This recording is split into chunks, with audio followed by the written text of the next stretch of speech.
ایک وقت تھا جب حضرت ابراہیم علیہ السلام نے اپنی قوم کو بتایا، صرف اللہ کی عبادت کرو، یہ بت کچھ نہیں کرتے۔ لوگوں کو غصہ آیا۔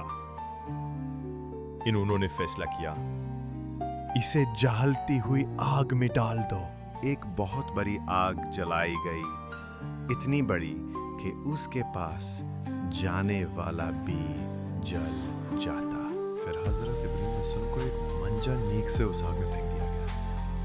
لیکن اس وقت اللہ تعالیٰ نے فرمایا، اے آگ، ابراہیم کے لیے ٹھنڈی اور سلامتی والی بن جا۔ سب لوگ حیران رہ گئے۔ حضرت ابراہیم آگ کے اندر سے زندہ، پرسکون اور مسکراتے ہوئے نکلے۔ یہ تھا اللہ کا معجزہ جو صرف اسی کے پیارے نبی کے لیے تھا۔ اللہ جسے چاہے ہر چیز سے بچا سکتا ہے۔ ایسے اور معجزات کے لیے نور ہدایت کو ضرور سبسکرائب اور شیئر کریں۔